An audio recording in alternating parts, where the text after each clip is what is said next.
aminareo ny riavana ny fahasoavana amam-piadanana avy amin'Andriamanitra ilay manasa antsika anasika ny fahasoavana ny fanatrehany anio amin'izao alahady fahatelo ny karemy 420 izao ny karemy dia tsy inona fa fotoana fiambenana, fotoana fandinihan-tena ahafahantsika miandry ny Paska izay mitoro ny fanavotana nataon'i Jesosy Kristy ho an'ny olona izay nandray azy.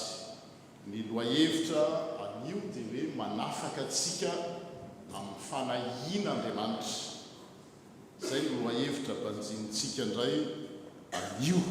Dieu nous fait sortir de nos angoisses, quelles que soient ses formes. Donc bienvenue à vous tous ici présents et ceux qui nous suivent aussi par le biais de réseaux sociaux. Bienvenue pour ce 3e dimanche du temps de carême de la part de Dieu qui nous invite à nous tenir en sa présence. Qu'il puisse étendre sa main sur chacun de nous, qu'il puisse nous porter, nous protéger, nous habiter au creux de sa main, au creux de sa paix, nous garder dans l'espace de son amour. À chacun, à chacune est aussi adressé un signe de la main, surtout à ceux qui sont sur les réseaux sociaux. Yaraka amakiny salam volahatra anio isika, salam 5:10 fa kitsika milamina izany satria salam fiderana dia aorianan'izany dia iredina ny voalahatra isika. Ny lanitra dia mitoro ny voninahitr'Andriamanitra ary ny habakabaka dia manambara ny asan'ny tanany. Ny andro dia samy miteny amin'ny andro mandimby azy ary ny alina dia samy manoro-pahalalana amin'ny alina mandimby azy. Tsy misy teny na fiteny miasa nefa sady tsy reko izay feony. Tsy misy tiny ny lalan'ny tompo mamelombelona ny fanahy. Mahatoky ny teny vavolombelon'ny tompo mahendro ny tsopo. Mahitsy ny fitsipiky ny tompo mahafaly ny fo. Madio ny didin'ny tompo mahapazava ny maso. Madio ny fatahorana ny tompo maharitra mandrakizay. Marina ny fitsipiky ny tompo eny mahitsy avokoa. Irina noho ny volamena ireny, eny noho ny volamena tsy miaro betsaka azy. Mamy noho ny tantely, eny noho ny tantely mitete amin'ny tongotra. Aoka ny tenin'ny vavako sy ny fisainan'ny foko samy akasitrahana eo masonao tompo vatolampoko sy mpanavitra. Sim.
eny misaotranao zay tompony amin'ity andro ety amin'ity alahady maraina vaovao ety zay omenao tokoa ahafanay miorina eo amin'izany vatolampy sy mikory zany vatolampy tsy mifindra zany zay mampitony ny ahia rehetra ny fanahinay rehetra eo amin'ny fiainana misaotra satria antsonao vorinao indray zay zanakao ampatsahivinao fa ianao no mitantana ny fiainanay amin'ny lafiny rehetra amin'ny atsipiriany rehetra ary izany no anomezanao anay saina tony fo tony ary manana antoka ny amin'ny hoavy misaotra ny amin'izao fotoana izao koa zay ahafanay mandrela iteny fiainana avy aminao zay mahakasika ny fiainanay tanteraka ary misaotra ihany koa ny amin'ny fanahy masina izay mitona anay mba higioka izany fahasoavana izany zany fiadanana zany zay voalaza ampanao salama hoe mamy noho ny tantely irina noho ny volamena satria madio mahafaly ary indrindraindrindra mahaendry ny fitsipika eo tompo koa raiso ny voninahitry ny anaranao zao fotoana iarahana izao na izay zay voreto amin'ity toeran'ity nareo zanakao zay manaraka anay amin'ny alalan'ny ainao manjery nareo zay mbola iaino izany keo aneorina dia atsapa fa tia anay ianao ary azo antoka ny ao amin'ny fitantananao mahagaga. Voici ce moment offert, Seigneur, et merci pour ce moment où nous pouvons nous reposer en toi selon les chants que nous venons d'entonner.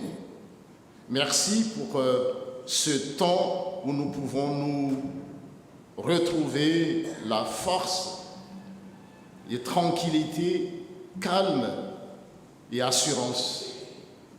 Merci pour ces instants offerts où nous pouvons aussi écouter une parole venant de toi, la parole de vie. Où nous pouvons aussi, pour ce moment où nous pouvons nous rejoindre ta parole qui nous éclaire avec douceur et joie. Merci Seigneur pour ce temps de culte, que tu es le centre, ou que tu sois vraiment, tu conduis ton peuple à l'adoration en Jésus-Christ. Reçois nos louanges, Seigneur. Amen. Pedaksika.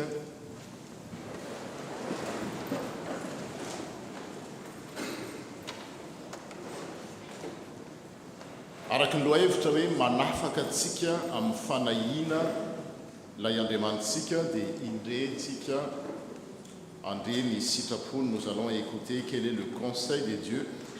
Et après le conseil de Dieu, nous chantons le cantique 334, première strophe. Aorian'ny sitrapon'Andriamanitra dia ho vetesika indray ny hira 4telopolo sy telonjato ambin'ny voalohany.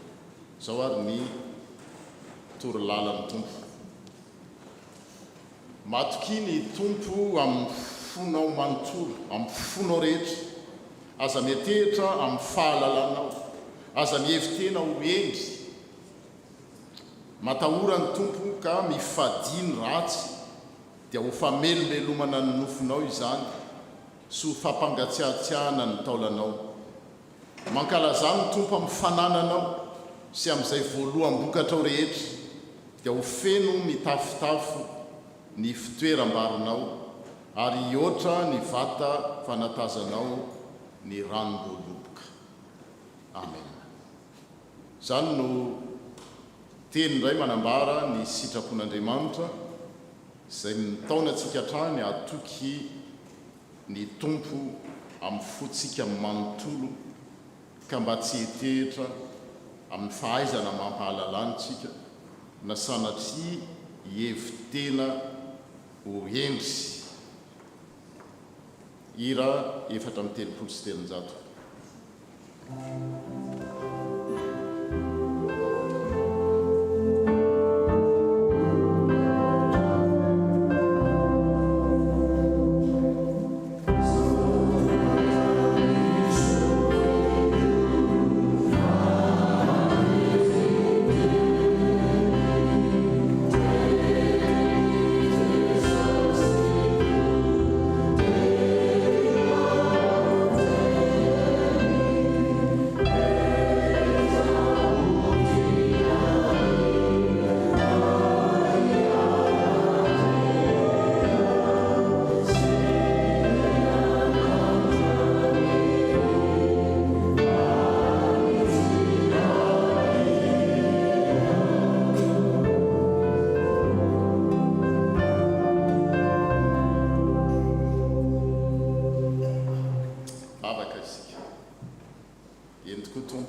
taonanay hatrany mba hatoky ianao amin'ny lafin-drehetra amin'ny fonay manontolo ary tsy entehitra amin'ny fahaizana mampahalalana zay tsisy maharatsy izany saingy voafetra ihany.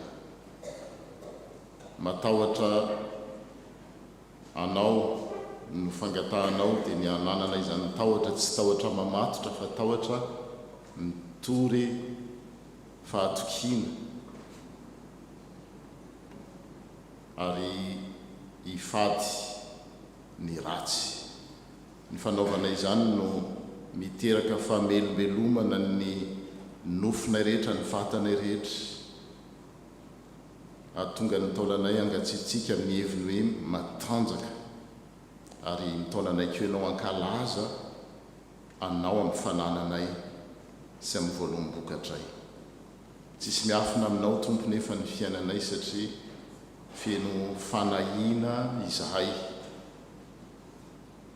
Miatehatra koa indraindray izay amin'ny fahalalanay izay tsisy maharatsy izany nefa voafetra ihany.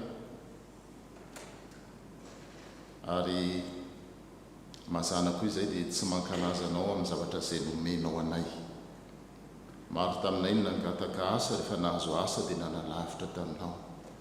Maro taminay nangataka tokantrano rehefa nahazo izany dia izany indray no nitarika anay ho lavitra anao. Maro taminay no nangataka farasy 5 rehefa azo izany dia tsy afaka makaiza fa mitaiza hoy ny fiteny. Maro taminay no nahazo fombiazana tsy hita pesipeseny nefa manadino anao. So fa tsy tonga amin'izao ora sy fotoan'izao ianao hanameloka anay na handetika fa tonga hanome fiainana vaovao, hanome toky vaovao, fifaliana, fiadanana satria tianao olonafaka izahay. Seigneur, tu nous demandes d'avoir confiance en toi de tout notre cœur et de nous appuyer non pas sur notre intelligence. C'est pas que l'intelligence, elle est mauvaise, elle est de toi, elle vient de toi, notre intelligence, mais elle est limitée. Elle est tellement limitée, non seulement qu'elle est limitée, mais elle est aussi entachée par nos fautes et nos manquements. C'est pour ça que nous venons vers toi, Seigneur, te demander pardon parce que tu es venu pour nous sauver, non pas pour nous culpabiliser encore, qu'il y a encore des couches, des culpabilisations dans nos mondes, dans nos vies, qui en ont tant, mais que tu veux nous apaiser, donner la paix, ta paix, comme tu as promis, Jésus. Je vous donne ma paix, je vous laisse ma paix. Me voici, nous voici, Seigneur. Nous voulons te servir avec nos biens, avec nos familles, nos êtres chers, tous réunis en toi. Telle est ta volonté et nous te demandons de nous pardonner et nous nous engageons devant toi de renouveler notre intelligence, de vivre selon ta volonté, de vivre selon ton conseil si précieux, comme les psalmistes nous l'a rappelé, doux comme le miel. Voilà ta volonté, douce comme le miel. Au nom de notre Seigneur Jésus-Christ, nous te prions et écoute le chant de notre cœur. Amen.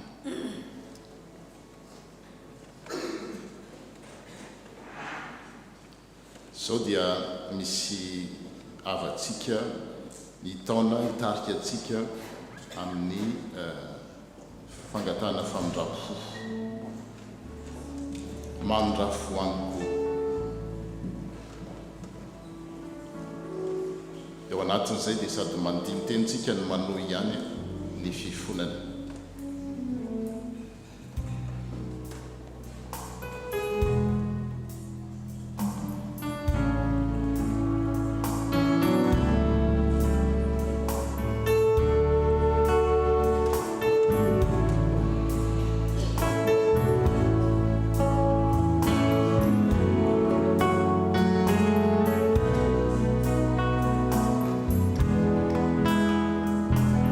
Burning child.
Ndehatsika hitsangana andray ny teny famindrapo avy amin'ny tompontsika ary ohalina an'izany teny famindrapo zany dia manamafy indray ny tompo hoe ampo anao ny fahasoavako dia mbola isira ihany fa eny amin'ny fiverenana kosa isika afaka miaraka. Zao ary ny tenin'ny tompo ho antsika izay nandiny tena ary ny fona ny bebaka marina tokoa teo anatrehana fa na dia hifindra aza ny tendrombohitra hoe ny tompo ary na dia hietsika aza ny avoana tsy mba hiala aminao ny famindrapo ary tsy hitsoka ny faneken'ny fihavanako aminao aho hoy ny tompo mpamindra fo voavela ny elokareo no ny anarany masina. Alleluia, midy rano tompo ampo anao ny fahasoavako. Afaka mipetraka amin'ny fiangonana misy mpanompon'Andriamanitra hitarika antsika amin'izany.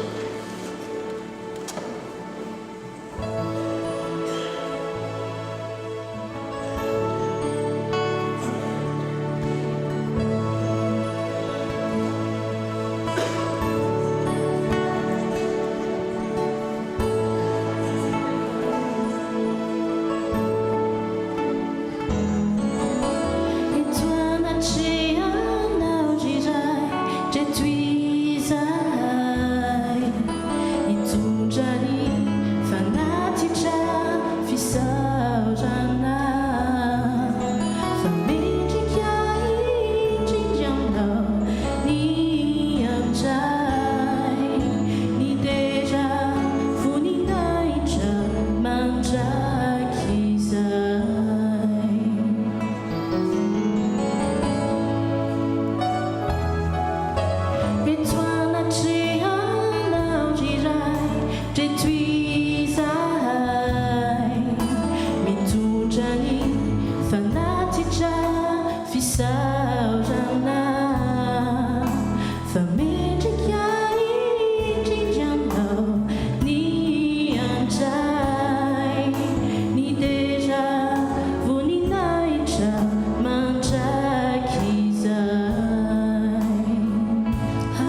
eny ampy ho atsika tokoa ny fahasoavan'andriamanitra ary avozy ny isa maraina izany ko noho izany dia voninahitra ho any amin'ny avy indrindra ho an'andriamanitra zao dia ny sekolelah ty mbola anamafy an'izany ihany hoe toi Seigneur c'est toi qui dispose de toutes choses sekolelah ty indray zany longatana tsy haiko izy ireo na irosona Rossi venez les enfants, on va chanter en l'honneur de ce Dieu qui dispose de toutes choses et qui nous donne chaque jour.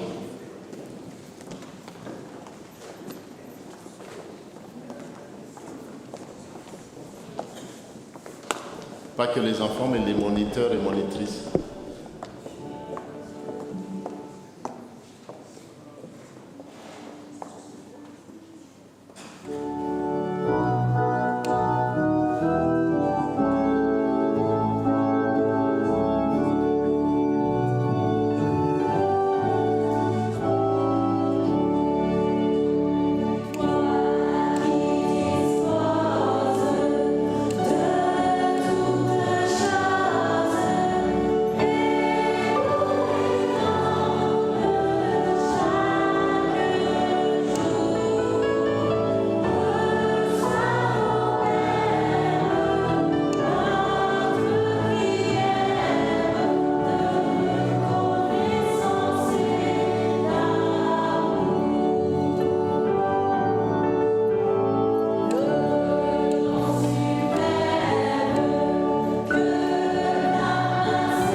Misaotra ny sekolin'ny tenin'Andriamanitra isika zao dia tonga amin'ny vavaka sy vakiteny ny hira 10 amin'izany loha hevitra zany ihany hoe zavatsoa tokoa araka ny salamy vakentsika ny fitsipika ao 210 première strophe dia niboso ety aminona ireo manana anjara mivavaka sy vakiteny.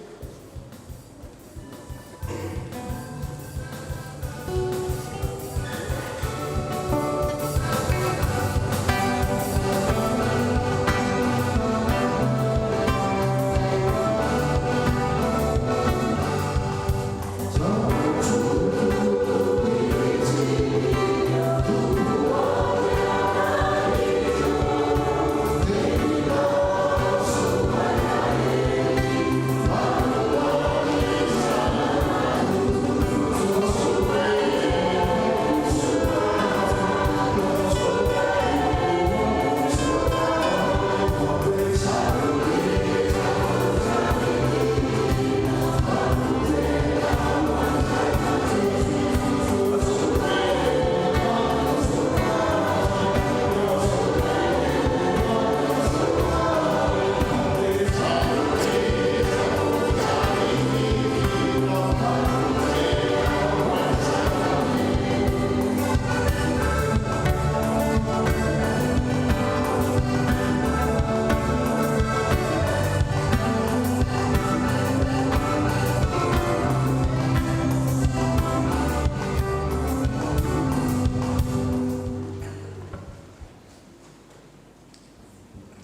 Je vous invite à la prière.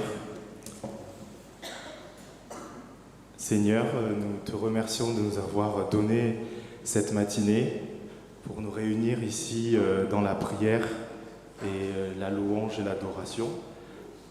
Avant que tes serviteurs, Seigneur, ne procèdent à la lecture de la Bible, nous tenons, Seigneur, à te demander d'ouvrir nos cœurs pour être prêts à recevoir cette lecture et après le message. En ce dimanche où le thème est justement notre relation avec l'angoisse en tant que chrétien, nous te demandons, Seigneur, de faire en sorte que nous recevons cet Esprit Saint pour que nous n'ayons plus d'angoisse, et pas seulement, Seigneur, pour ce matin, mais pour les prochains jours et pour l'avenir, que nous n'ayons plus, Seigneur, l'angoisse d'avoir des peurs, de demander pardon à son prochain, l'angoisse de ne pas vouloir peut-être venir plus souvent à l'église le dimanche. Nous demandons, Seigneur, de nous donner, Seigneur, la bénédiction pour que nous n'ayons plus d'angoisse aussi, Seigneur, pour parler de ta parole à notre prochain. Et c'est grâce à toi, Seigneur, que nous sommes comme ça aujourd'hui. Nous te demandons, Seigneur, de nous accompagner. Amen.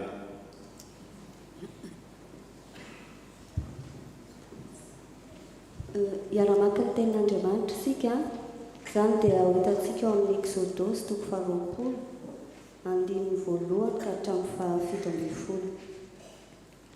Exodosy 20, andininy voalohany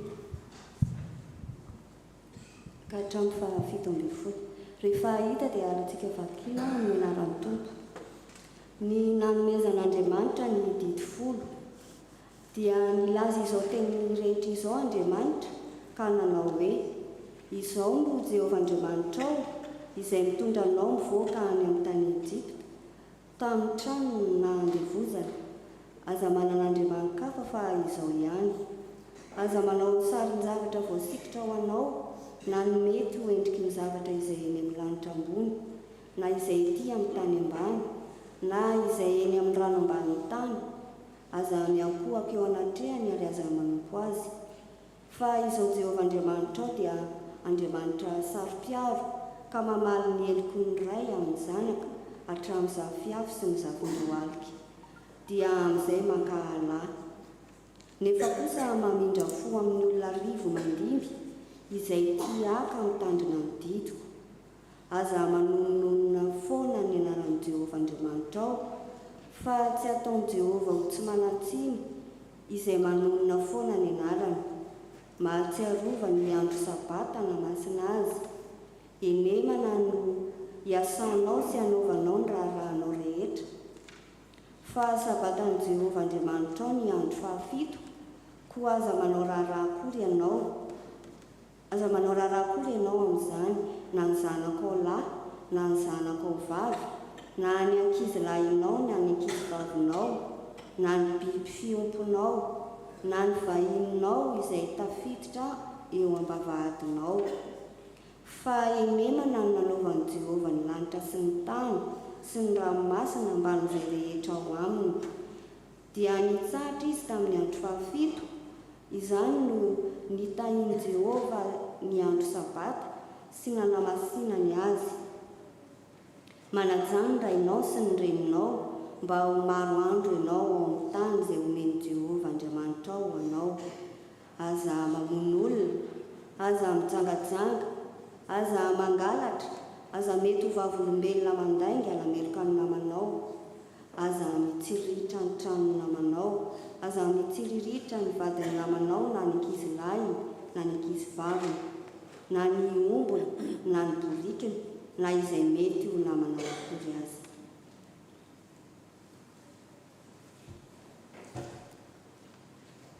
Dia mbola ho toizantsika ny vaky-teny. Izany dia hita ao amin'ny epistily voalohany ho an'ny Korintiana voalohany, toko voalohany, ny andininy 12 ka hatramin'ny 15. Anaran'i Jesosy.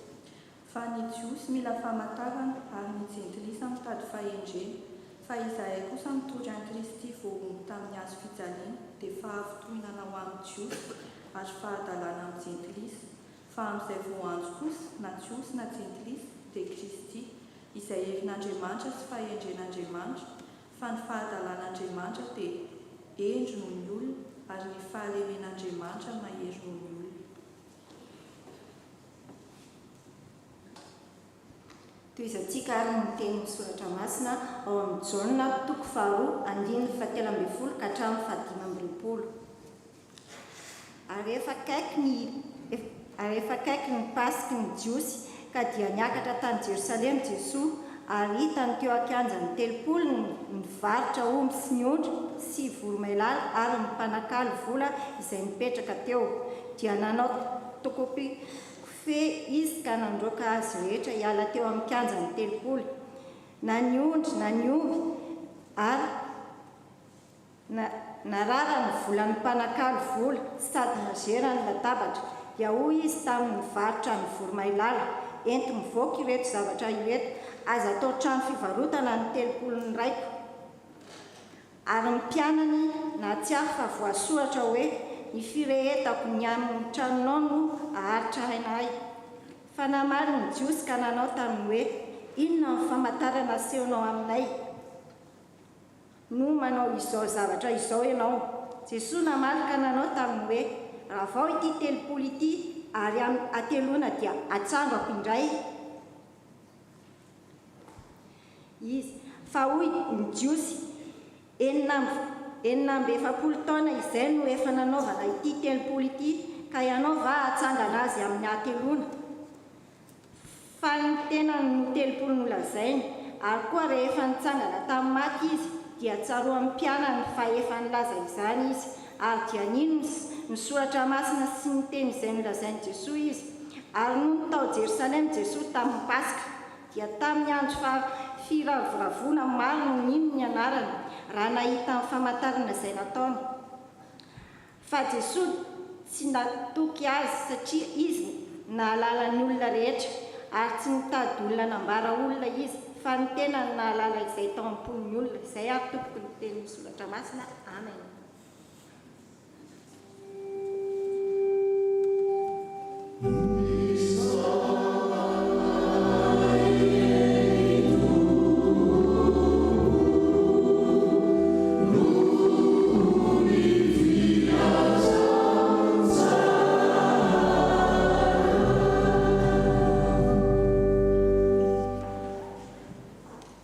Zao dia roso amin'ny toritentsika, milohan'izany dia hivavaka.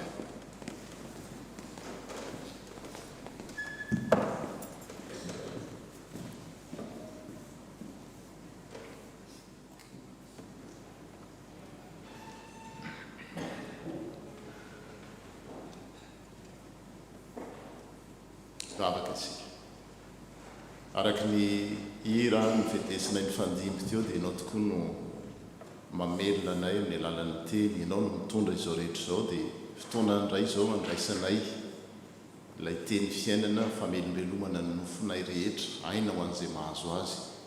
Ho tanteraka aminay tokoa izany tompo, ho an'izay rehetra mandre izao teny izao, ary ho raisinay tsy ho toy ny tenin'olombelona izany fa teninao Andriamanitra, satria ianao no manambara azy amin'ny alalan'ny mpanompo tsy mahasoa. Ny mpanomponao izay hitondra izany dia ataonao fitaovana, fantsona izay mila izany teny izany koa, fa ianao tompo no hikasika ny fonay tsirairay avy. Amin'ny anaranao no anaovana izany vavaka izany. Amen. Tsotra no afatra raisitsika anio tamin'ny heriny dia hitatsika nisy mpanompon'Andriamanitra izay niova ny fiainany. Tsarontsika iza le izy? Ohatrany adinareo i Abrahama raha natsoan'Andriamanitra hanao fanatitra ny zanany, dia tamin'izay fotoan'izay no niova ny fiainany, satria tamin'ny alalan'ilay fanatitra nataony no nahitany an' Jesosy Kristy arivo taona maro taty aoriana tamin'ny alalan'ilay zanak'ondry izay voafatotra teo. Ary zava-dehibe iny no zavatra nitsoahantsika tamin'izay dia hoe amin'ny fanompona izay ataontsika ao amin'ny fiangonana ve moa mahita an'Andriamanitra isika efa manompontsika ninina endrik'izay fanompona izay dia amin'ny alalan'iny no ampahitan'Andriamanitra azy Andriamanitra isika raha sanatrika zavatra hafa no hitatsika mety fahasorenana na disadisa na ady na fanahina koa nefa izay no ahevitra ny hoe manafaka atsika amin'ny fanahina Andriamanitra dia mila mandiny tena zany tsika na amin'ny teny frantsay malaza amin'izao hoe il faut faire une mise à jour de nos logiciels ou de nos applications parce que tel n'est pas le projet de Dieu. Dieu, il est là pour nous sauver, pour nous faire sortir de toutes ces angoisses, quelle que soit leur forme. Donc si dans le service du Seigneur, le service nous amène non pas à une paix de l'âme, mais à des sortes des angoisses, il faut faire une mise à jour.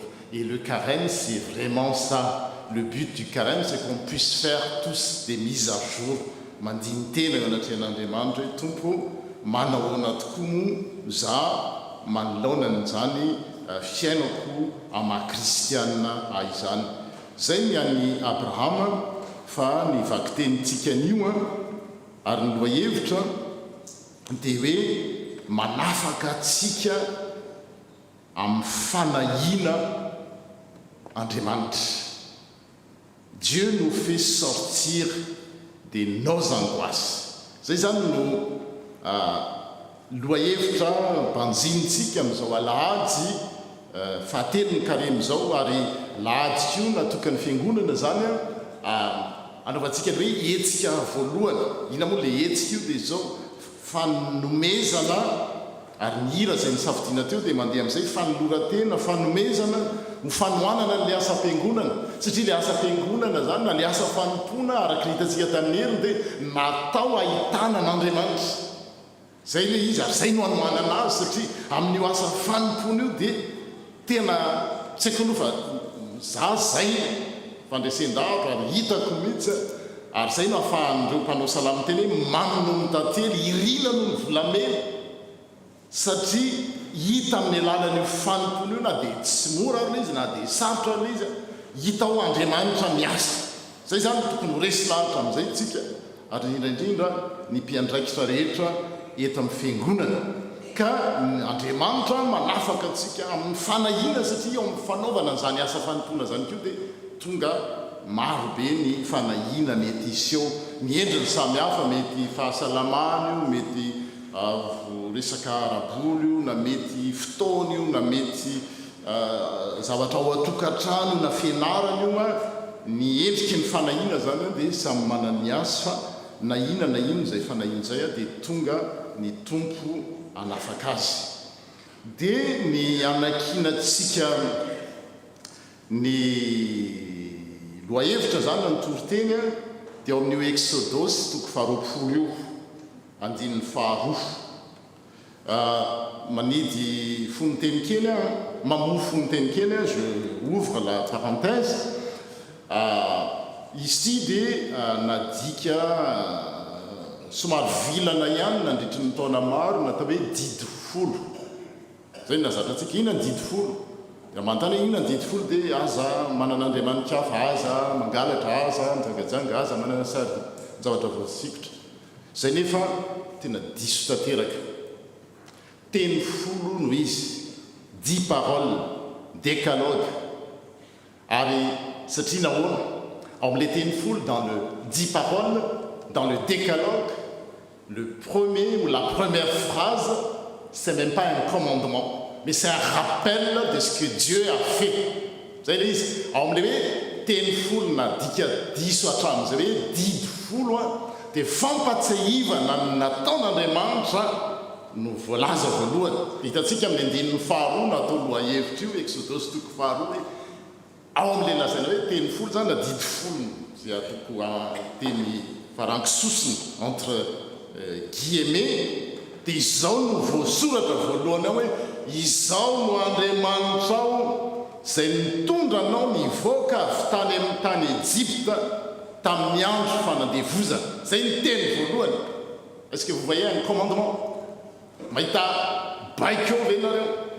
Tsia. Fa ny teny voalohany dia ny fampatsehivana nyreto zanak'Israely reto mpanafaka Andriamanitra. Ary nanafaka azy teo ambany vahoan'ny Ejiptiana izy, zay Farao no anisan'ny lehibean'izy ireo tany amin'ny trano fanandevozana. Zay ny tsy ilazana an'io mihitsy hoe didy folo, fa teny folo le izy. Manarak'izay dia tsy misy mihitsy ao teny baiko. C'est pas formulé à l'impératif, mais ce sont tous, les verbes sont tous conjugués au futur. Ny zareo Jusmans dia tsy mba manana impératif. Ny azy ataony imparfait zay ny tenenany azy. Dia ny teny voalaza eto dia voalaza amin'ny teny ho avy conjugué au futur. Satria izao no Andriamanitra izay nitondra anao nivoaka avy tany Ejipta, izao no nanafaka anao. Tany Ejipta ianao babo, ny zavatra tsy maintsy nataonao dia nitenin'ny Ejiptiana na Farao hoe manao an'izao ianao dia tsy maintsy manao satria babo andevo. Fa rehefa nafahako kosa ianao dia afaka manompo aho. Tu pourras me servir. Tu pourras ne pas voler, tu pourras ne pas convoiter les biens de tes voisins. Satria nahoana olona afaka. Ary zay io teny io zay indraindray mifandraisantsika azy dia ohatran'ny baiko. Aza mangalatra, aza mijangatsanga, tsy zay mihitsy. Satria olona afaka ianao, ny olona afaka zany dia afaka miteny tena mahafatifaty ary olona ry fa zao za tsy anao. Satria nahoana olona afaka. Tsy mitovy mihitsy amin'ilay hoe tsy maintsy tsy azo. Ary io teny folo io dia ohatran'ny karazana ho an'ireo vahoaka zanak'Israely ireo dia karazana ohatran'ny hoe lalam-panorenana, constitution. Satria be dia be mihitsy amin'ny firenena ny eritreritra hoe sy ireo zanak'Israely ireo no babo nandritry ny 400 taona izy ireo dia tonga dia hitsangana ao firenena tsy ho tafavoaka ireo. Ataon'ireo ahoana no olona tsy manana dia nomen'Andriamanitra mihitsy zao teny zao. Ary ny préambule du décalogue, c'est un rappel de ce que le Seigneur a fait. Je suis l'Éternel ton Dieu qui t'ai fait sortir d'Égypte, de la maison d'esclavage. Zany tsara mizasora ataontsika amin'izao andron'ny carême zao hoe ny teny folo io dia teny mampatsiaro hoe mpanafaka Andriamanitra ary manohy amin'izany fanafahany zany izy. Ary ny olona afaka dia zao afaka katohan'Andriamanitra, afaka tsy manan'Andriamanitra hafa afa-tsy Andriamanitra izy, afaka tsy mangalatra izy satria olona afaka. Ny olona andevo rehefa teneniny Egyptiana izy hoe tsy maintsy alainao io dia tsy maintsy alainao io raha tsy zany ianao maty. Zay natao hoe andevo. Eto kosa le teny folo dia nentina nampiseho eran-tany eran-danitra hoe olona afaka ireo olona ireo. Zay no tsy maintsy lazaina. Raha tatsy amin'ny hevitra nanomam-panahy zay dia laza kely tamin'ireo mpiandraikitra tao hoe ny loha-hevitra an'io dia hoe manafaka antsika amin'ny fanahiana Andriamanitra. Dieu nous fait sortir de nos angoisses. Dia rehefa jerena anefa le teny tsy mahita mihitsy ianao hoe fanahiana ao. On va pas un mot, un seul mot qui dit angoisse. Mahita ve nareo? Zany efa mahita. Tombony kely le izy dia zao. Satria zany anatra amin'ny teny hébreu. Amin'ny jiosy amin'ny teny hébreu ny atao hoe Égypte dia angoisse au pluriel. Égypte. Pour les Hébreux, le mot Égypte pourrait ou pouvait signifier angoisse au pluriel. Donc on peut traduire ainsi: je suis le Seigneur ton Dieu qui t'ai fait sortir de la maison d'Égypte. Et on peut traduire: je suis ton Dieu qui t'ai fait sortir du pays de tes angoisses, de la maison de tes peurs, soit angoisse ou peur. Zay ilay izy amin'ny zareo zanak'Israely, hébreo tamin'izany fotoan'izany ny hoe Ejipta dia mitory fanahina satria babo izy. Ny olona babo zany mantsy reo razambentsika zany mety nahita tamin'ny andron'ny fanjanahantany, amin'ny tantara izy ireny dia mazana tsy azo. Zay ngeozy izy ireo, asa raha hitanareo fa no agasiana daolidaoly ny teny ny anarana tamin'ny andron'ny fanjanahantany. Misy ireo zokonjokony afaka amin'ny tantaran'izao fa zay hoe efa tantara sisany ireny. Ohatra hoe François zao tena hoe raha François sady na faly ianao na tsy faly ianao tsy maintsy zay no atao, tsy maintsy no agasiana le anarana zany. Ny zavatra rehetrarehetra zay no nataon'ny mpanjanaka. Rehefa manana hery izy zany dia izy no mametra ny zavatra atao na tsy azo atao. Dia no an'ny olona babo dia tena hoe angoissé satria tsy misy horizon, maizina ny vodilanitra, tsy fantatra mihitsy ho aiza, tahotra ny ho avy. Raha mijery, raha jerena daolidaoly ny curseur zany dia tsy mba hoe manga ny lanitra ny atao olona hoe babo. Ary ho an'ny zanak'Israely ny teny hoe Égypte na le mot Égypte dia ça leur rappelle les angoisses au pluriel. Ka zay no raisitsika amin'izao vanim-potoana iainantsika zao. Andriamanitra manafaka azy amin'izay angoissiny zay, amin'izay fanahiny, amin'izay tahotra zay. Ary rehefa tena dinena tokoa ny amin'ny soratra masina, rehefa mijerytsika efa hitantsika tany aloha tany dia zao ny teny hoe aza matahotra dia miverina 5,7 ao anatin'ny baiboly. Zany hoe le mot ou l'expression n'aie pas peur se retrouve 365 fois dans la Bible. Entina ilazana hoe aza manahy satria Andriamanitra no manafaka ny tsirairay ao amin'izany fanahina izany. Ka io fanahina no avy io mahatonga ny olona hanompo sampy. Zay ngely izy nompo sampy izy satria matahotra izy no avy dia lasa izy mijery sampy. Io sampy io aza eritreretina hoe dadarabe ihany fa maro ny endriny. Io fanahina no avy io no mahatonga ny olona hangalatra. Io fanahina no avy io no mahatonga ny olona hitsiritra ny zavatry ny olona satria rehefa azoko iny dia milamina ny fiainako. Dia ny vaovao mahafaly hoentin'Andriamanitra tamin'ny zanak'Israely tamin'izany fotoana izany dia izao manafaka anao amin'izany fanahina zany. Ary eo amin'ny fiainantsika dia zao be fanahina. Il y a plein d'angoisse. Il y a plein d'angoissés dans la vie. Fahasalamana, aretina, ary mijery ny zava-miseho nareo ety sy eroa. Mampatahotra. Tena hoe maizina vodilanitra zany tsy mampatahotra nareo tenen'izany. Raha mihaino ny vaovao ety sy eroa nareo, eo ny fanahina momba ny resaka tontolo iainana, crise écologique, ny crise ady amin'izao.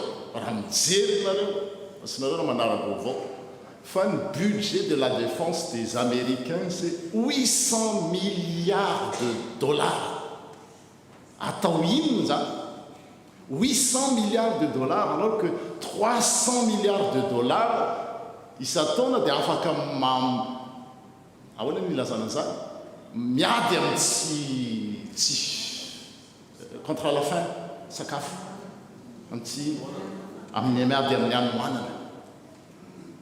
Dia fa izany rehetrarehetra zany tena mampatahotra hoe inona no avy miteraka fanahina. Raha mijery ny mpandinika ny tontolo iainantsika izao dia zao efa tsy afaka miemotra ntsika efa midona amin'ny rindra.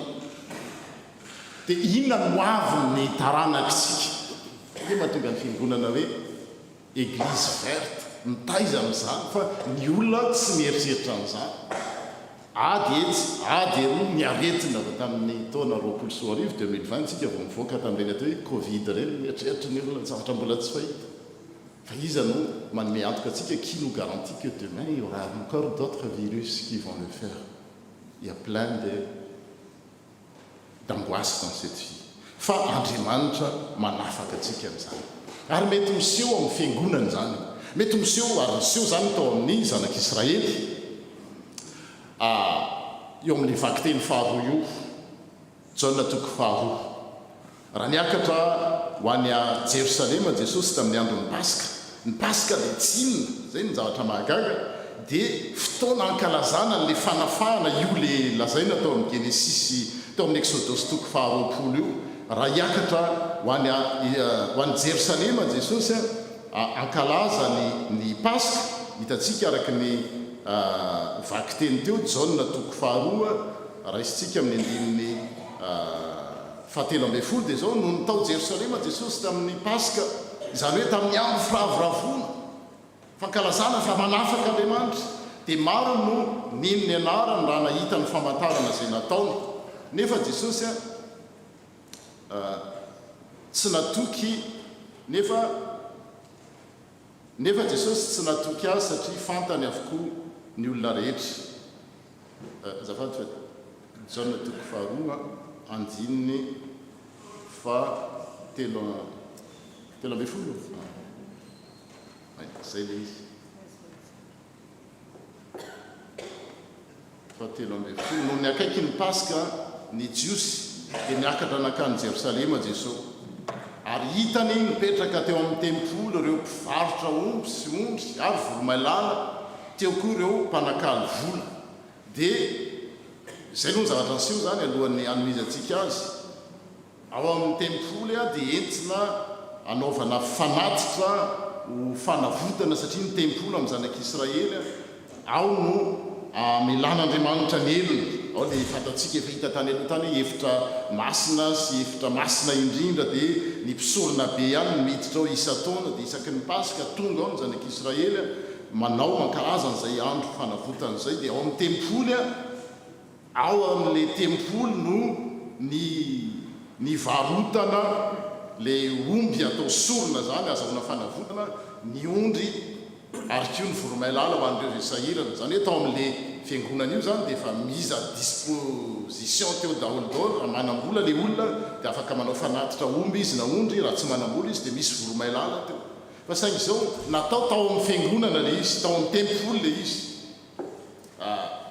dia rehefa tonga Jesosy dia nanao kotopi zay ny teneny nanao karazana karavasy zany ka nandroka azy ireo hiala teo amin'ny tempolo ary nyteny hoe nandroka ny ondry sy ny omby naparitany ny volany mpanakalo volany sady nazerany ny latabatra miantony dia zao ny zanak'Israely tamin'izany fotoana zany zay 7 taonany miakatra dia tsy maintsy mandoa atao hoe etra ny ilazanan'izany etra ao amin'ny tempoly ka ny vola andoavana n'izany etra izany dia tsy maintsy vola jiosy atao hoe sekel na sekelima izy amin'ny teny rehefa maro zany rehefa be vola ianao dia hoe sekelima manam-bola maro zany dia iny vola iny ihany no afaka anaovana sorona hividianana n'le sorona zany fa ny vola romanina ohatra fantatsika le teny hoe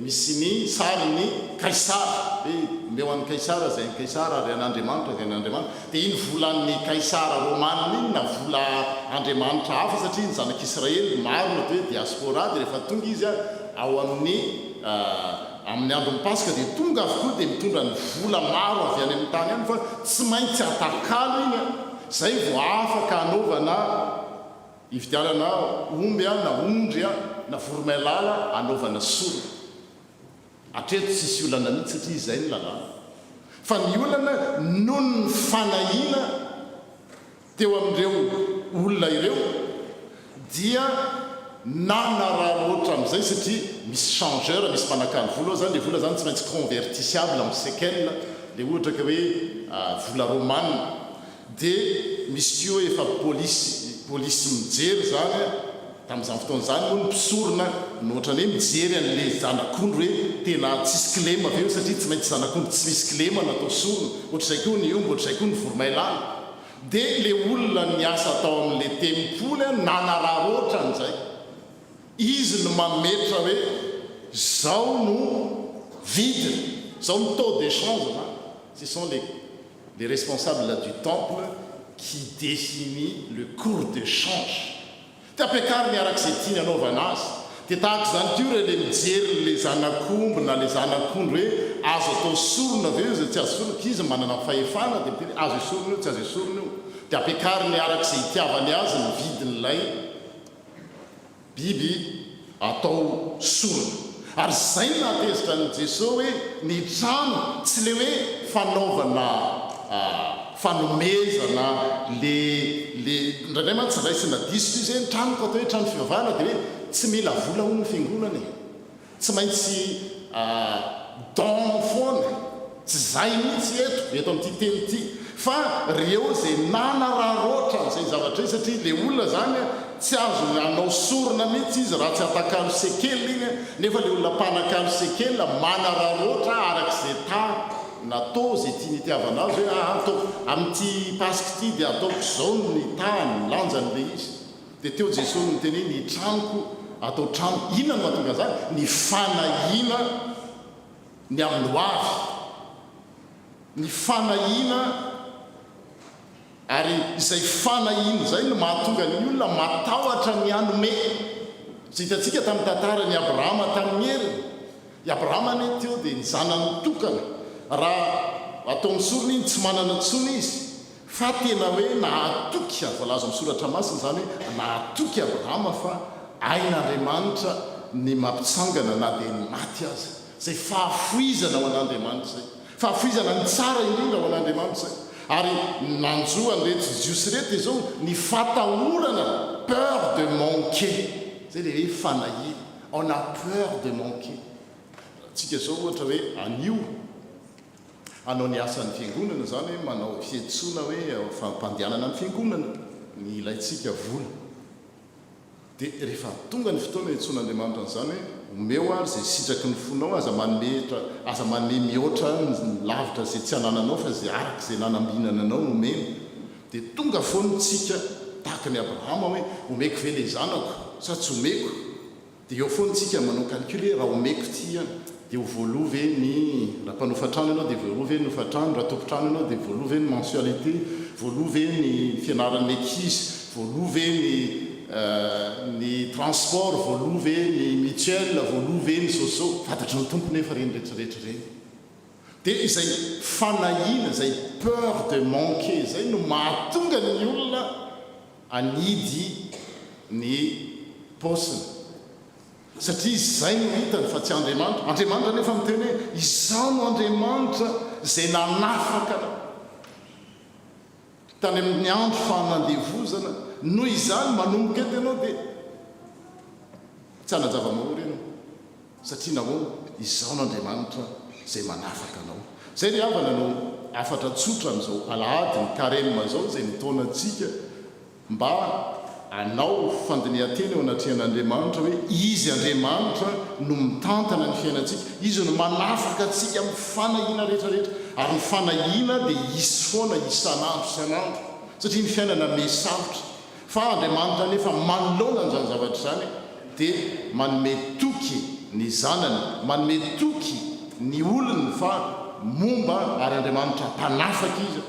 Fa ny zavatra angatahany amintsika dia izay fahatokiana azy tanteraka izay. Ho voninahitra Andriamanitra irery ihany. Amen. Ho setriny zany dia misy hira indray ataontsika tsy nambaranao ahy.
ny amafizay koa no mitondra antsika amin'ny fanekempinoana dia iaraitsanga antsika nambara ny fanekempinoana.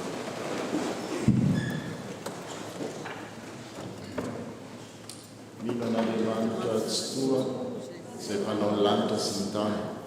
Andriamanitra dia fanahy, Andriamanitra dia fitiavana, Andriamanitra dia manjaka hatramin'ny taloha indrindra ka ho mandrakizay. Andriamanitra dia mampiseho ny fitiavany antsika, fa mbola mpanota isika dia maty hamonjy antsika i Kristy. Mino an'i Jesosy Kristy zanan'ilay tokana tombontsika tonga izy hitady sy hamonjy ny very. Izy no lalana sy fahamarinana ny fiainana. Izy dia tsy miova omaly sy hariva ary mandrakizay. Mino ny fanahy masina aho, izy no manamaro ny fanahintsika fa zanak'Andriamanitra isika. Fanahy iray ihany no nanao mabatisa antsika rehetra ho tena iray. Ny fandresena izay ety mandresy izao tontolo izao dia ny finoantsika. Tompo ampitombohy ny fononay. Amen. Eo mpitsanganana ihany no manaovantsika ny hira hirosona amin'ny fandraisana fanasam-potoana. Dia manatony aty amin'oloana ireo diakona tompony anjara.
tenako izao atao vopaty aovarana.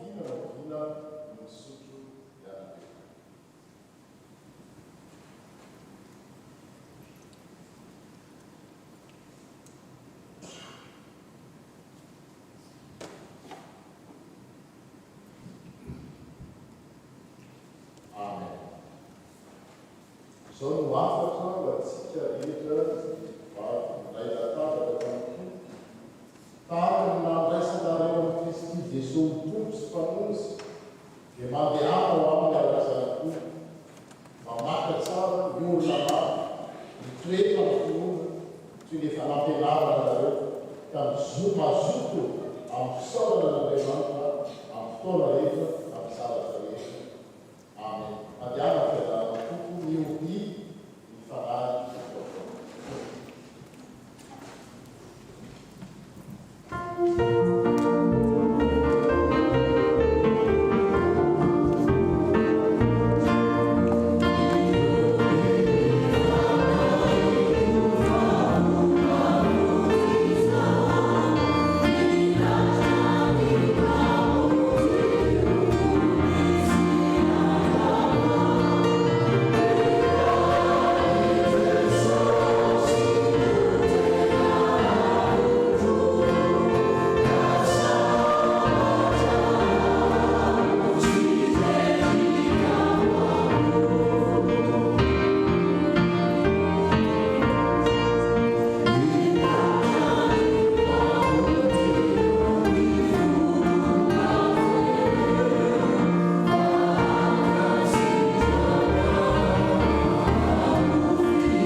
misaotra an'Andriamanitra lehibe antsika satria afaka ny ray latabatra taminy izao dia iroso amin'ny filazana ny raharaham-piangonana isika.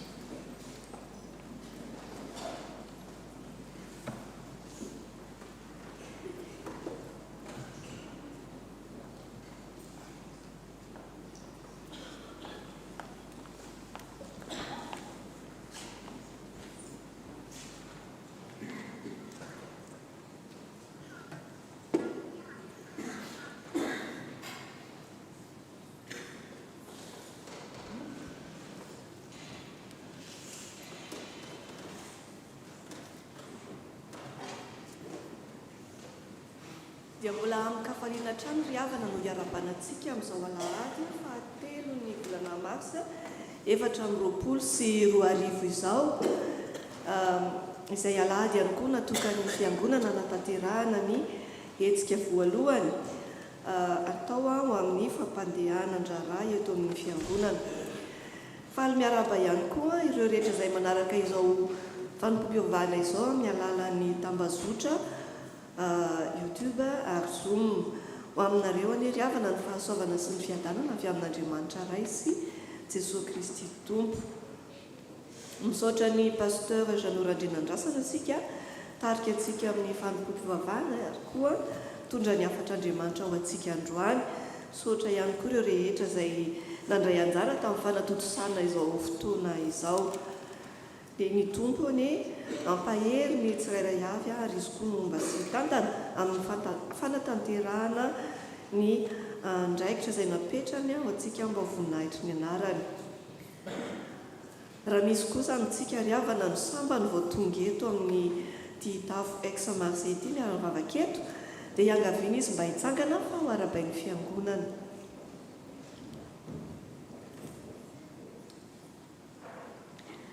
Dia amin'ny fifaliana no andraisan'ny fiangonana anao amin'izao fahatongavanao eto izao.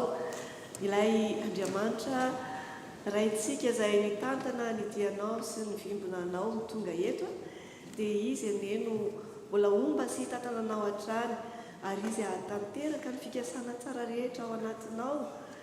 Dia izany teny fiarabana izany dia ampitaina amin'ny anaran'ny mpitandrina ny birao ny fiangonana ary ny fiangonana manontolo faly izay mandray anao. Misy toerana ho anao eto aza misalasala raha ohatra misy ny antony manokana hatongavanao eto, dia ho tanteraka soamantsara izany. Raha ohatra ianao tonga hitoetra eto amin'ity vohitra sy tanàna ity, dia tsaroa fa isika izao no mpianakavy ny finoana miara-dia mifampitatana, dia aza misalasala tompoko. Aoriana izao fanompo-pivavahana izao raha sitraka ao, dia izy avy eo amin'ny ekipa accueil anatona anao mba handray ny coordonnées ahafahantsika mifanerasera. Misaotra tompo. Ny fandaharam-potoanantsika manaraka indray dia araka ny mahazatra izay efa hitantsika eo amin'ny fafana, ny fandaharam-potoana izay mahazatra tsy miova mandritra ny herinandro. Ny diakona miasa moa mandritra nyity volana mars ity dia ny groupe A sy E. Ny fiovana kely ny amin'ny fotoanan'ny fifoazana nanomboka omaly sabotsy sy faharoan'ny volana mars, dia manomboka amin'ny 7 ora sy sasany ka hatramin'ny 1:10 ora, fa tsy amin'ny 7 ora sy sasany intsony toy ny mahazatra. Izany no natao dia noho ny fangatahan'ny maro amintsika, dia manasa antsika mba ho tonga hanatrika izany fotoana izany, satria natao izany ho antsika rehetra izay maniry sy mangetaheta andray fampaherezana hiara hivavaka ihany koa hifampahery sy hanome voninahitra an'Andriamanitra. Toy izay ny amin'ny sekoly alahady ny fiovana, dia vakansa ny sekoly alahady amin'izao miverina kosa ny 17 volana mars. Ireo daty tsara ho tadidy indray ny androany moa izany anio araka ny fanambara hatreny am-piandohana, dia hetsika voalohany ho an'ny fiangonana. Nisy ny valopy manga izay en tissu izay nizaraina tamintsika teny ampidirana, ao anatin'iny no ametrahantsika izay efa nomanitsika ho amin'izao hetsika izao. Mariana moa fa ny tanjona ho tratrarina amin'ity anio ity dia 4221 €, dia manentana antsika anao izay tratry ny herintsika mba hanatratrarana izany. Izay natao ho an'ny fonctionnement ny fiangonana. Raha ohatra moa isika tsy na homana na chèque na espèce, dia araka ny efa hanambara tamintsika efa elaela izay tsy afaka mampiasa moa ny carte bleue isika, fa misy kosa amin'ireny W reny ao an-damosiny W izany hitantsika misy ny QR code izay afaka ampiasaintsika ahafahantsika manao amin'ny PayPal. Dia hitantsika izany hoe raha manana PayPal izany tsika dia mampiasa ny telefona, dia afaka miscanner QR code, dia afaka ihany koa izany manao ny paiement par PayPal amin'izay fanomanitsika. Azotsika ampiasaina hoe isan-kalahady na amin'ny rakitra ihany koa azy. Ny manaraka indray ny 17 volana mars dia alahadin'ny sampana fifoazana, izany hoe alahady natao hitondrana-bavaka ny sampana fifoazana. Ny faha-efatra ambin'ny folo ny volana mars ry any kosa dia alahadiny sapandrofia ary ihany koa amin'io no natanterahana ny culte francophone.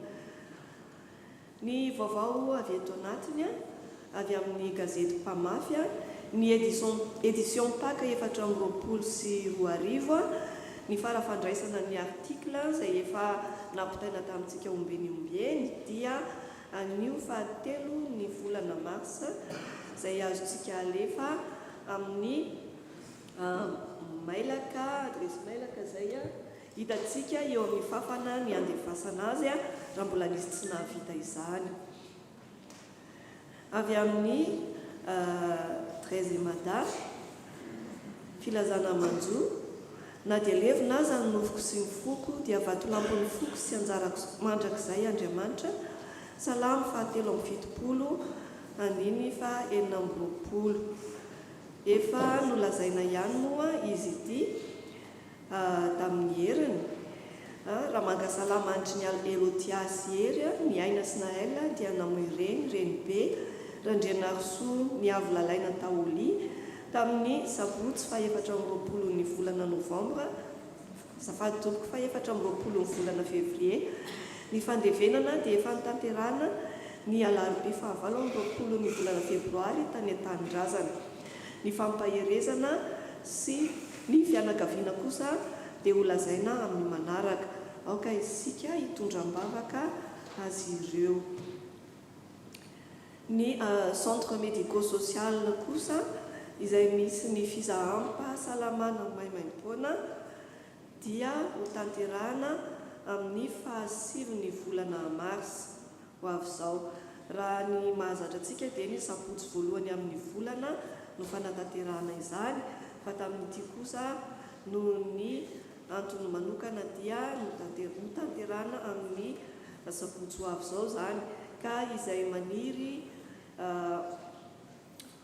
amin'izany dia afaka manatona misoratra anarana ireo any amin'ireo ekipe médicale eto an-toerana.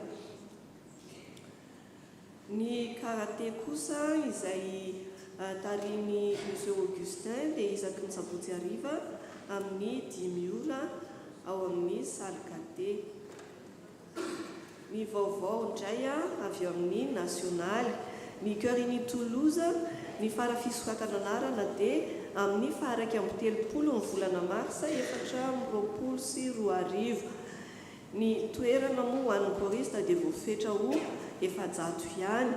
Ny fandraisana anjara amin'ny izany mandritra ny efatrandro dia 250 € isan'olona ary 155 € kosa ho an'ny ankizy. Raha 3 andro kosa no raisina dia 230 € ho an'ny lehibe ary 120 € ho an'ny ankizy. Ho an'izay mila fanazavana fanampiny dia azo atao tsara ny manatona ny tompon'andraikitra ny amafy. Toy izao kosa ny rakitra izay voaraintsika tamin'ny fa 20 ny volana febroary. Izany moa dia mitotaly 906 € et 10 centimes ny andinindiny dia hitatsika eo amin'ny fafana. Fanamariana kosa ao anatin'izay dia nisy olona iray nanao rakim-pisaorana. Rakim-pisaorana Thanksgiving, merci mon Dieu, je donne mais c'est Dieu qui pourvoira tout dans ma vie. Amen. Qu'il soit ainsi Seigneur. Amen. Rakim-pisaorana moa dia 300 € izay natolony ho an'ny ezakatrano. Dia ho antsika izay mbola tsy mahalala dia ampatsahivina ihany isika fa misy ny rakitra roa zany. Ny rakitra voalohany moa zany ho an'ny fonctionnement de l'église. Izany moa androany dia satria hetsika voalohany dia tanterahantsika etỳ anoloana isy ny tompon'andraikitra izay hitarika antsika ho amin'izany amin'ny alalan'ny valopy. Ny rakitra faharoa kosa dia tsy misy androany satria natokana ho an'ny ezaka trano, natokana ho an'ny hetsika avokoa ny zay rehetra atolontsika dia efa miomana ho amin'izany isika rehetra. Ny ekipa finance kosa dia voninahitra ny andray ny voaloam-bokatra sy ny fanomezana izay atolontsika etsy aoriana. Fampatsiahivana ihany moa izy tia ny voaloam-bokatra na adidy no mahazatra antsika azy dia ho an'ny ireo mpandray fanazan'ny tompo zany dia 180 € isam-taona na 15 € isam-bolana, ary ho an'ny mpianatra kosa dia 150 € isam-taona. Azontsika atao zany ny manao virement permanent na alefantsika tsikelikely izy mba tsy tonga mavesatra. Ary fanentanana ihany ny amin'izany hoe mahavoaloam-bokatra azy zany izay atolotro ny tompo atsika dia izany no tokony ataontsika oloha laharana zany amin'ny zavatra rehetra. Vao mandray isika zany dia efa hoe ity ny anjaran'ny tompo. Izy efa miteny hoe izaho toetra amin'izany ozy izy, fa hitanareo fa ovahako anareo ny varavaran'anitra. Tenin'Andriamanitra zany fa tsy miforonina tsy hoe raisintsika amin'izay mampetipety atsika, fa afaka manandra antsika dia hitantsika hoe marina ve ny tenin'Andriamanitra sa tsy, araka izay efa ambarany amintsika. Fa raha tanterahantsika amin'ny finoana izany, tanterahantsika noho ny amin'ny Kristy izay efa nafoy ny zavatra rehetra ao antsika, dia hitantsika fa manamarina ny tenin'ny Andriamanitra. Ny amin'ny banque alimentaire kosa dia misokatra hatrany ho antsika izay mila izany. Raha mila izany sika dia aza misalasala fa misokatra izany ao amin'ny salle Catéon misy azy. Raha ohatra moa tsy hitantsika no misy an'izay dia azontsika atao tsara ny manatona ireo tompon'andraikitra eto amin'ny fiangonana. Toy izay koa raha misy afaka manatevina izany banque alimentaire izany dia raisina tanandroa. Izay indray ary ny vaovao sy ireo asany andro eto amin'ny tafontsika. Aoka isika hitondram-bavaka izany mandrakariva dia mirary herinandro sy eo ambany fitantanan'ny tompo ho antsika tsirairay avy. Ho an'Andriamanitra irery ny voninahitra, fa ny fiadanana kosa dia ho amin'ny olona izay ankasitrahana.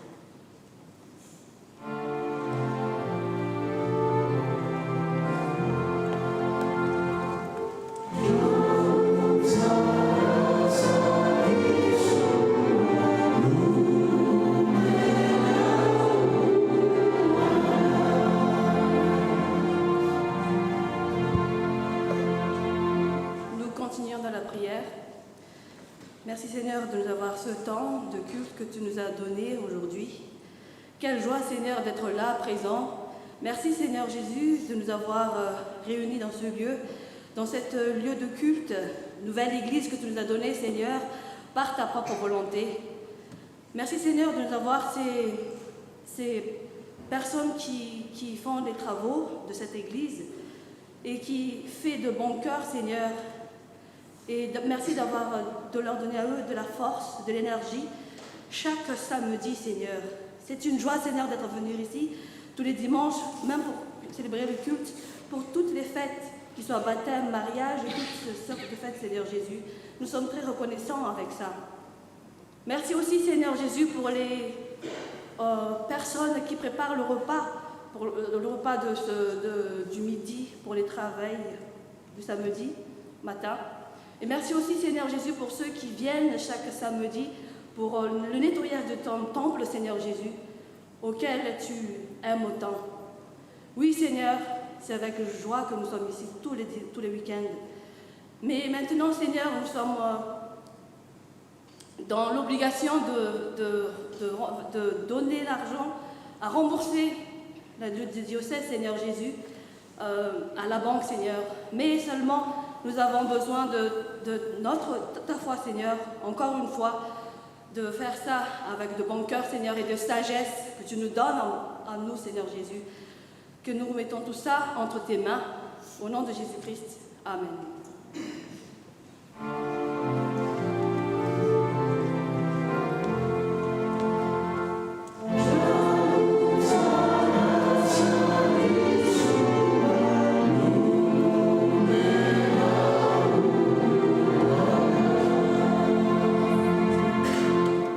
iso amin'ny fanaty mpisaoranantsika zany a ny hira fanampy ny fito amby efapolo ataontsika dia izy diakona hitaonantsika zany a ety amin'ny laona.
Dia amin'izay ndiny voalohany izay manolorantsika ny rakitra indray zany hafaliana.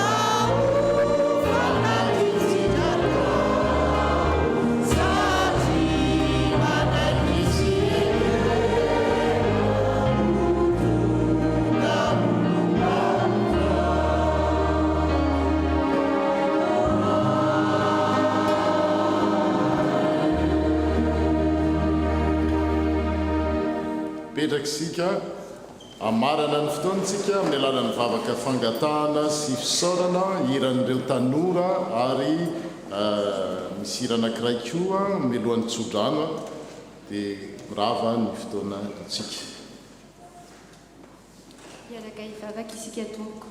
Misaotranao izay ry Andriamanitra raitsy to raha mbola nahatrotosan'ny fanompoako fahafahan'androany. Mangataka aminao zahay ny hitahinao ny tsirairay na ireo eto an-toerana na ireo manaraka amin'ny alalan'ny tambazotra. Tahiny dianay raha hiala indray eto amin'ity tempolinao ity. Mangataka aminao ihany koa izahay ny hitahinao ireo marary sy ireo sahirana rehetra na aiza toerana misy azy ireo. Dia ankehitriny koa dia entinay ambavaka aminao manokana eto ny FFPM. Io izany fikasana izany mba ho lavirary. Anao tompo ny zavatra rehetra sy izay rehetra ao aminy. ho mampianara anay mba hianotra ny tenanay ho anao, omeo anay ny fomba mahatoky ny fitondranao izay azonay mahafohy vola aman-kareny sy fotoana ary hery mba mitanjaka ho fanohanana ny asa fitoriana ny filazantsaranao. Be ny vokatra fa ny mpiasa ny vitso ianao ka mangataha amin'ny tompo ny vokatra. Koa dia mangataka aminao zahay mba andrahanao mpanomposa azy ho an'ny fiangonana mba tahio ireny ezaka ataon'ny fiangonana mandra-piavinao amboninahitra. Amen.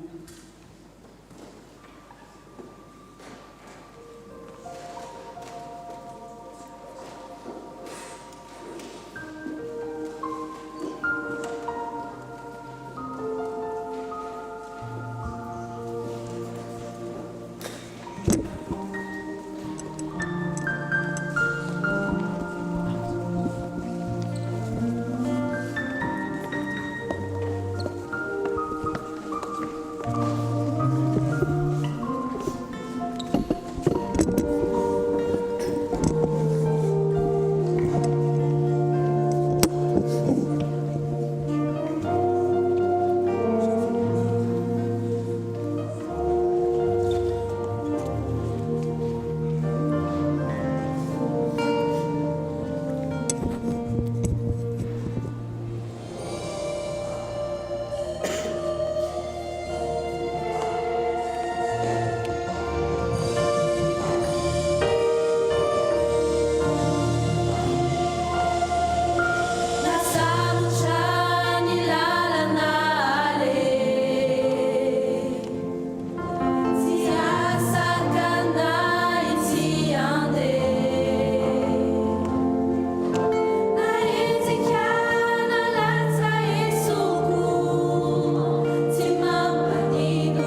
lefity avy aminao fa fanirina ihany ny a apetrako aminao mba mino tsy manana ia zay no mitondra amin'ny loahevitra zay mba tsinona tamintsika teo na nihira ny tanora na nihira ny ankizy na nihiratsika fiangonana isaorana n'Andriamanitra ny ananantsika izany fahasoavana rehetra zany nareo fety zava-maneno nareo mpikirakira isan-karazany tsika mianakavy dia manafaka atsika amin'ny fanahian'Andriamanitra atoky azy isan'andro isan'andro eo amin'ny fiainana koa andeha ary isika hiaraka hitsangana andray ny afatra sy ny tsodrano dia ao aorianan'izay hiaraka hisaotra an'Andriamanitra tsika amin'ny an'ny tema fahaenina ambin'ny folo dia misaraka manao mandra-piaona indray amin'ny heriny zao no afatra ary aza manahy araka ny lohevitra aza manana amin'inona na amin'inona fa aoka ny fivavahana sy ny fifonana mba misaorana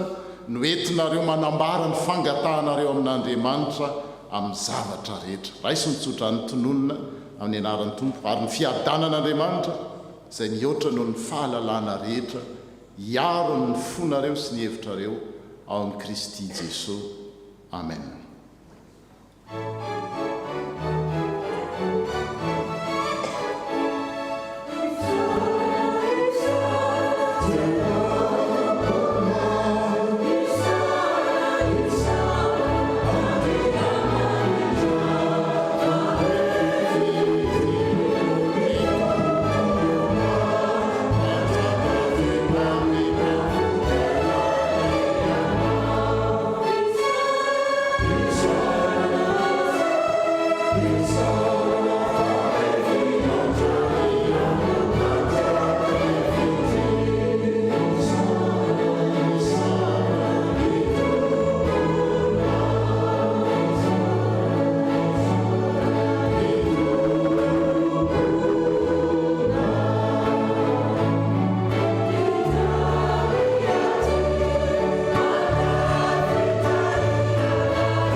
voninahitra ho an'Andriamanitra raisy zanaka ary fanahy masina izay hatramin'ny taloha indrindra ka ho mandrakizay mandrakizay amen. Mandihana amin'ny fiadanana ka manompo ny tompo. Bon dimanche à toutes et à tous. Amin'ny herin'ny iray raha sitrapon'ny tompo.